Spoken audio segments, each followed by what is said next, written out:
नमस्कार, PS news पर आप सभी लोगों का स्वागत है। 2024 के महासमर का ऐलान हो गया है और जब महासमर का ऐलान हो गया है तो 2024 के महासमर के लिए कुछ प्रमुख चेहरों पर सबकी निगाहें बनी हुई है। ऐसे में प्रधानमंत्री नरेंद्र मोदी, अमित शाह, नितिन गडकरी पर जहां सबकी निगाहें होगी, वहीं पर साख का सवाल राहुल गांधी, प्रियंका गांधी, अखिलेश यादव, उद्धव ठाकरे, शरद पवार के लिए भी है। तो चुनाव मैदान में 2024 के चुनाव में इंपैक्ट योगी आदित्यनाथ, ममता बनर्जी, नीतीश कुमार, मल्लिकार्जुन खड़गे, असदुद्दीन ओवैसी और एम.के. स्टालिन का भी कम नहीं होगा। आइए इनमें सबसे पहले हम देखते हैं प्रधानमंत्री नरेंद्र मोदी के बारे में। प्रधानमंत्री नरेंद्र मोदी का पिछले 10 सालों में जिस प्रकार से भारतीय राजनीति में डंका बजी है, इससे साफ तौर पर जाहिर है कि आगामी लोकसभा चुनाव जो 2024 का महासमर है, उसमें सबसे बड़ा चेहरा प्रधानमंत्री नरेंद्र मोदी ही होंगे। जहां उनका काम भी बिक रहा है तो उनके नाम भी बिक रहा है। जिस प्रकार से पिछले 10 सालों में पूरे भारत में और उससे पहले गुजरात में जो उन्होंने काम किया है, अपने काम के दम पर वो लोगों के बीच में जाते हैं, जनता से अपने आप को कनेक्ट करते हैं और ये जो उनकी शैली है वो विपक्षियों पर भारी पड़ता है। इस बार जब भारतीय जनता पार्टी दक्षिण भारत में भी कमल खिलाने को लेकर के आश्वस्त नजर आती है, तो वो भी प्रधानमंत्री नरेंद्र मोदी के लोकप्रिय चेहरों के दम पर। अगर प्रधानमंत्री की लोकप्रियता और पिछले 10 साल के केंद्र सरकार के कामकाज, अगर इन दोनों का सही संयोजन बैठ पाया, तो जिन राज्यों में पिछले 2019 के लोकसभा चुनाव में पार्टी का खाता भी नहीं खुला था, उनमें अच्छी खासी सीटें आ सकती है, चाहे वो आंध्र प्रदेश हो, केरल हो या तमिलनाडु हो।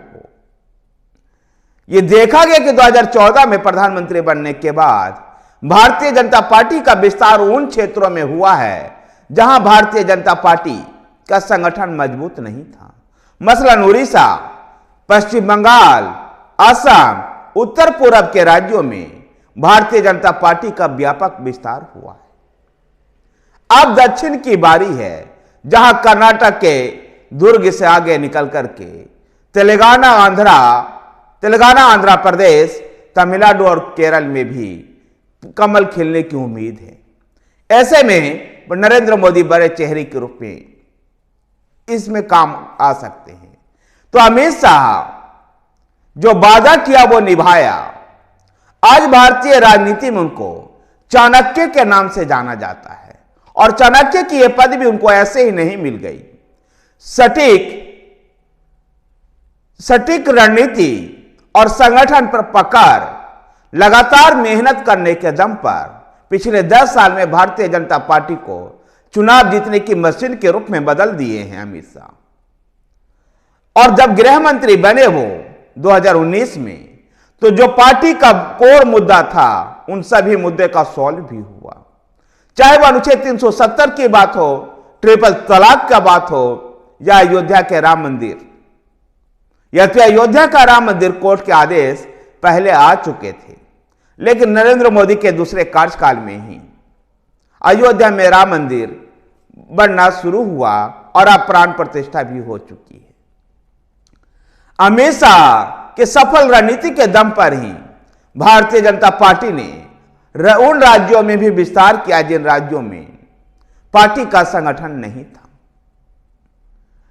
अमित शाह इसलिए भारतीय राजनीति के चाणक्य कहे जाते हैं और भारतीय जनता पार्टी को 2024 के महासमर में उनकी सटीक रणनीतियों का फिर से भारतीय जनता पार्टी को जरूरत होगी। नितिन गडकरी काम ही इनकी पहचान है। जिस प्रकार से भारत को हाईवे एक्सप्रेसवे का जाल बिछा दिया है नितिन गडकरी ने, जिससे भारत में अब विकास दिखाई देता है। चाहे गांव की सड़क हो या शहरों की सड़क हो, ट्रैफिक व्यवस्था को सुदृढ़ करना हो, फ्लाईओवर बनाने हो, एक्सप्रेस वे बनाने हो, इन सब में माहिर। चाहे वो उनके ऊपर विपक्षी कुछ भी कहते रहे हों, लेकिन नितिन गडकरी एक ऐसा चेहरा जिसका काम ही बोलता है। भारतीय जनता पार्टी के पूर्व अध्यक्ष रहे हैं नितिन गडकरी, और इस समय नितिन गडकरी मोदी मंत्रिमंडल में एक ऐसे मंत्री के रूप में उन्होंने अपनी पहचान बनाई जो काम के लिए जाने जाते हैं। विपक्षी भी उनको इसीलिए सम्मान करते हैं।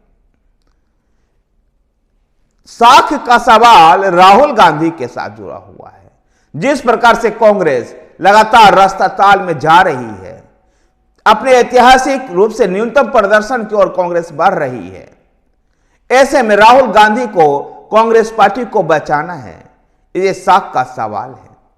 भारत जोड़ो न्याय यात्रा भी उनकी अग्नि परीक्षा होगी, क्योंकि भारत जोड़ो यात्रा के बाद वो 3 राज्य में विधानसभा का चुनाव हार गए। ऐसे में भारत जोड़ो न्याय यात्रा और जो जनता से अपने आप को कनेक्ट करने के लिए कभी मैकेनिक बनना, कभी किसान बनना, जो उनके नौटंकी थी, क्या यह काम आएगी या नहीं, यह राहुल गांधी के साख पर बड़ा सवाल है। खुद उनका अमेठी से 2019 में स्मृति ईरानी के हाथों चुनाव हार जाना उनके साख पर बट्टा लगाया था। यद्यपि वायनाड से वो संसद में पहुंचने में कामयाब हुए थे। अभी तक का ये क्लियर नहीं है कि अमेठी से राहुल गांधी फिर से चुनाव लड़ेंगे या नहीं। यद्यपि वायनाड से उनकी उम्मीदवारी कांग्रेस पार्टी ने घोषित कर दी है। प्रियंका गांधी को भी विरासत बचाने की चुनौती है, और पिछला उत्तर प्रदेश का विधानसभा चुनाव में जिस प्रकार से वो पार्टी को देख रही थी, उसके बाद भी पार्टी उत्तर प्रदेश में बुरी तरह से हारी है। ऐसे में प्रियंका गांधी को जहां नेहरू गांधी परिवार की विरासत बचाने की चुनौती है, वहीं उत्तर प्रदेश में कांग्रेस को अपने पैरों पर खड़ा करने की भी चुनौती है। अखिलेश यादव भी अपने अस्तित्व बचाने के लिए ही उतरेंगे।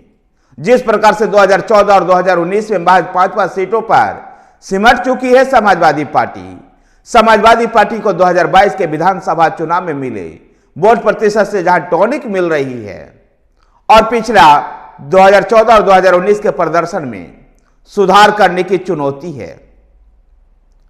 उद्धव ठाकरे विधायक और सरकार ही नहीं, पार्टी भी इनके हाथों से चली गई। जिस प्रकार से 2019 के लोकसभा चुनाव के बाद और महाराष्ट्र विधानसभा चुनाव के बाद भारतीय जनता पार्टी को छोड़ करके कांग्रेस और एनसीपी के साथ सरकार बनाई, उसके बाद पार्टी में फूट हुई। एकनाथ शिंदे के नेतृत्व में पार्टी का एक धड़ा भारतीय जनता पार्टी के साथ चला गया, और बाद में निर्वाचन आयोग और अदालत ने असली शिवसेना भी एकनाथ शिंदे को ही सौंप दिया। ऐसे में एकनाथ शिंदे के पास ना तो पार्टी बची, ना चुनाव चिन्ह बची। ऐसे में महाराष्ट्र की राजनीति में अपने अस्तित्व को बचाने के लिए, अपने लाज को बचाने के लिए 2024 में उनको बेहतर प्रदर्शन करना होगा। शरद पवार भी महाराष्ट्र के किसी समय राजनीति चाणक्य कहे जाते थे, और कहा जाता था कि शरद पवार की इच्छा के बिना महाराष्ट्र की राजनीति में चूं तक भी नहीं होती है। लेकिन अब ऐसी हालत नहीं रह गई। शरद पवार से भी उनके बनाई हुई पार्टी एनसीपी छिन गई है। उनके भतीजे अजीत पवार एनसीपी को तोड़ते हुए एक धारा को भारतीय जनता पार्टी के साथ ले जाकर के गठबंधन के सहयोगी बन गए हैं, और असली एनसीपी भी अजीत पवार के हाथ में ही चली गई है। ऐसे में शरद पवार को भी महाराष्ट्र की राजनीति में अपने अस्तित्व को बचाने की चुनौती है। तो कुछ इंपैक्ट, कुछ प्रभाव ऐसे चेहरों की भी होगी जिनका 2024 के राजनीति में बड़ा महत्वपूर्ण है।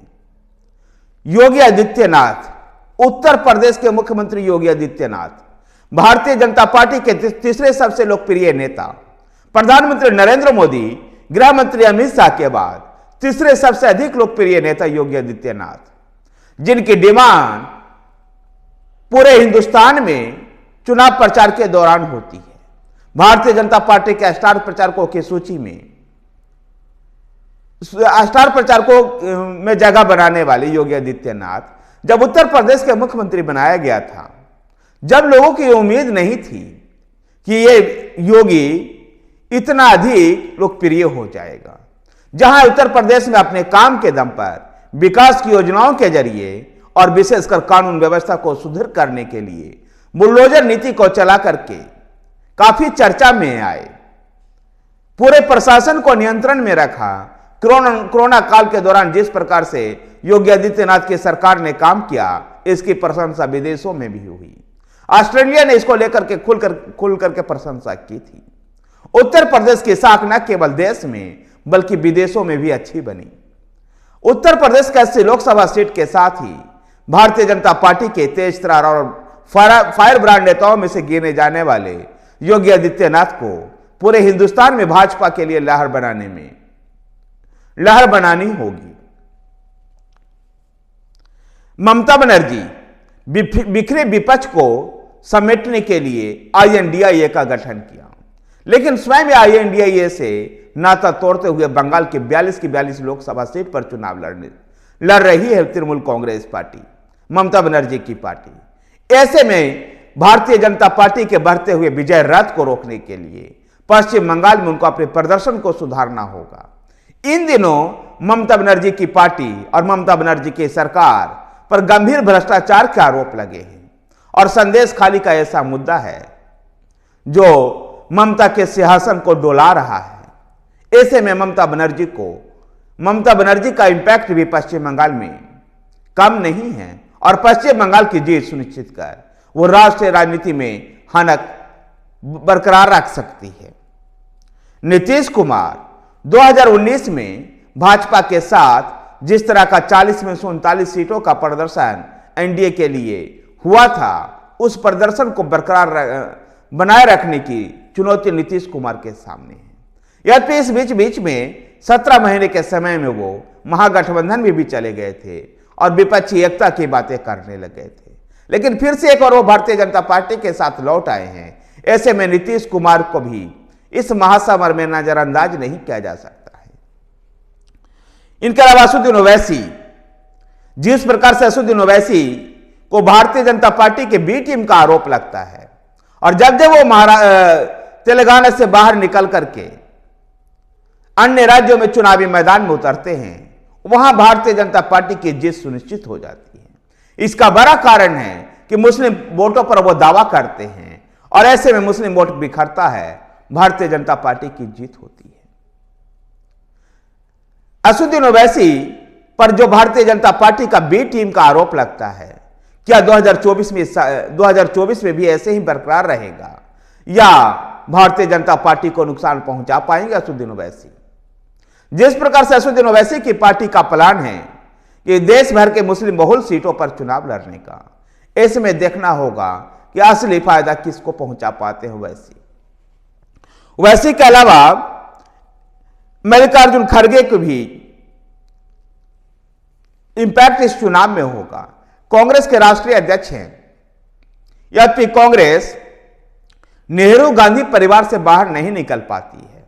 बेशक से राष्ट्रीय अध्यक्ष खड़गे हैं, लेकिन फिर भी इसे 83 वयोवृद्ध कांग्रेसी नेता 83 वर्षीय मल्लिकार्जुन खड़गे के सामने एक चुनौती है कि 2014 और 2019 से पार्टी का बेहतर प्रदर्शन करवाना।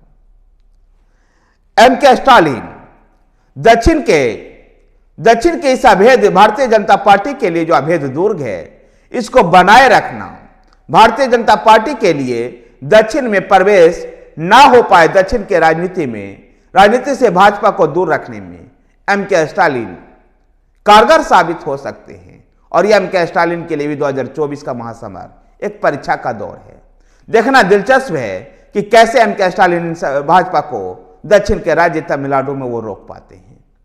धन्यवाद साथियों, वीडियो को लाइक कीजिए, शेयर कीजिए, हमारे साथ बने रहने के लिए हमारे चैनल PS न्यूज को सब्सक्राइब कीजिए। धन्यवाद।